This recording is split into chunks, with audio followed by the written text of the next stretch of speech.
Exit polls के नतीजे सामने आ गए हैं। एग्जिट पोल बोल रहे हैं कि बीजेपी जीत सकती है। दिल्ली में एक मेजर रिसर्जेंस है। कोई खास इनके हाथ में नहीं थे। क्या बोलते हैं, पिछली बार एमएलए 6, इस बार तकरीबन लाने हैं 36 6 से 36 तक का सफर। थोड़ा मुश्किल तो जरूर लगता है, लेकिन एग्जिट पोल भी कुछ इंपॉर्टेंट चीज ही बोल रहे हैं। ऐसे बात करने के लिए हमारे साथ हिमेर देसाई, जो कि खुद ही एनालिस्ट हैं। हिमेर भाई, बहुत बहुत आपका स्वागत। हिमेर भाई, क्या लग रहा है, एग्जिट पोल सही है या पिछली बार की तरह गलत हो सकते हैं?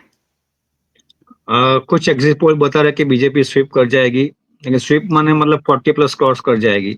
और कुछ 3-4 एग्जिट पोल्स ने आम आदमी पार्टी को भी नेट टू नेट टक्कर फाइट दी है। लेकिन अगर ग्राउंड रिपोर्ट देखे जाए तो फाइट है, लेकिन मेरे हिसाब से बीजेपी को एज है। बीजेपी जीत जाएगी, बहुमत ले आएगी, 40+ हो जाएगा इसका। लेकिन अभी कांग्रेस इसमें से कितनी लेके जाती है, लेकिन वो देखना रहेगा। लेकिन मुझे लगता है कि बीजेपी 40+ ले जाएगी। अच्छा, एक चीज और, हिमेर भाई, इतना बड़ा चमत्कार कैसे दिख रहा है? क्योंकि ग्राउंड लेवल पे लोग बोल रहे हैं, ग्राउंड लेवल पे तो ऐसा कोई वेव नहीं दिख रही। मतलब एंटी इनकम्बेंसी है क्या? क्या बीजेपी ने वाकई एक चमत्कार किया है? बीजेपी ने वाकई बहुत मेहनत की है। क्या बीजेपी इतनी कॉन्फिडेंट क्यों थी पहले दिन से अपनी विक्ट्री के लिए? नहीं, उन्होंने मेहनत काफी की है। और वो लोग डोर टू डोर कैंपेनिंग की स्ट्रेटेजी चेंज की है उन्होंने। आम आदमी पार्टी के जो बड़े बड़े जो नेता है उनको भी घेरने की कोशिश की। आतिशी देख लो, मनीष सिसोदिया देख लो, घेरने की कोशिश की चुनाव के फाइट में। कट्टर मतलब अच्छे कैंडिडेट्स उतारे हैं, तो उनको उसमें बिजी रखा। अरविंद केजरीवाल को भी बिजी रखा।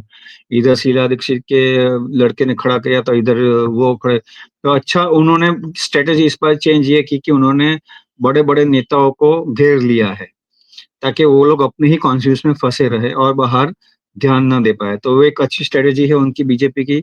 और उन्होंने डोर टू डोर कैंपेनिंग पहले से शुरू कर रखी है। और इस बार ये लोग पहले से बहुत सीरियस नजर आ रहे हैं, इसके लिए क्योंकि अगर आप 2020 का चुनाव देखोगे, अभी का चुनाव देखोगे, 2020 में मोदी अमित शाह की, मैं मोदी अमित शाह की रैली पे ज्यादा फोकस करता हूँ। मोदी अमित शाह की रैली 2020 में सिर्फ 2-3 ही थी, टोटल मिला लो तो। और अमित शाह मोहल्ले वाली रैलियां की थी 2020 में। अभी अमित शाह ने इस चुनाव में रोड शोज किए हैं, बाकायदा उन्होंने सभाएं की है। तो दैट इट्सेल्फ प्रूव्स के अमित शाह मोदी इलेक्शन जीतना चाहते हैं। 2020 में से वो वाइब्रेशन नहीं मिल रहा था कि वो लोग अमित शाह मोदी इलेक्शन जीतना चाहते हैं। अभी ये वाइब्रेशन पहले दिन से मिलना शुरू हो गया कि ये लोग इलेक्शन जीतना चाहते हैं। और इसके आपको प्रमाण मिल जाएंगे इलेक्शन से पहले, जिस तरह से उन्होंने आम आदमी के करप्शन को उजागर किया, उन पे केसेस किए, शीश महल को एक्सपोज किया। तो वहीं से पता चल जाता है कि they are serious this time to win the Delhi elections.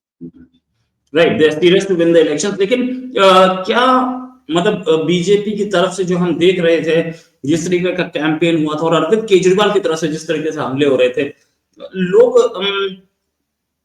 BJP 26 साल बाद आई, अगर आई तो 26 साल बाद, क्वार्टर ऑफ अ सेंचुरी बाद, एक एक जिसे बोलते हैं एक शताब्दी से एक चौथाई की तब दो वापस शताब्दी आएगी।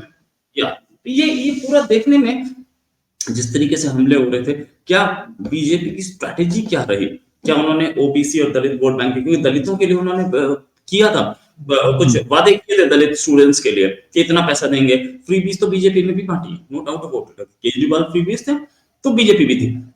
क्या दलितों पे टारगेट था? हिंदुओं को छोड़ के अब कास्ट पॉलिटिक्स पे आ गई बीजेपी। बिल्कुल, बिल्कुल, कास्ट पॉलिटिक्स कर रही है।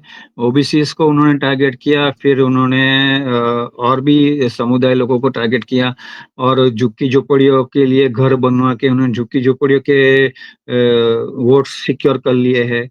तो काफ़ी स्ट्रैटेजिकली उन्होंने काम किया है। उनको पता था कि middle class, upper middle class इस तरह से शिफ्ट हो जाएँगे, क्योंकि अरविंद केजरीवाल ने अपने वादे पूरे नहीं किए। उनका दोगलापन बाहर आ चुका है, उनका करप्शंस बाहर आ चुका है। तो they were concerned with the north east voters, OBC voters. and the झुग्गी झोपड़ी वोटर्स। और वाल्मीकि समुदाय को भी उन्होंने अपनी तरफ किया है। राइट, अब नॉर्थ ईस्ट इस बार जिस तरह से कल जो वोटिंग हुई मुस्लिम्स लोग की, वो आज तक को पता चलेगा किस तरह से। अभी साजिद रशीद का भी बयान आया कि उन्होंने पहली बार बीजेपी को वोट किया है, तो that is surprising.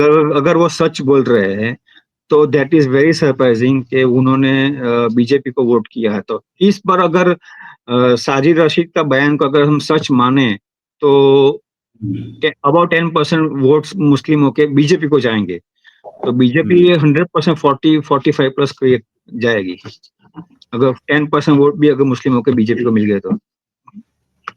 Right, 40-45 plus जाएगी ये सारे के सारे।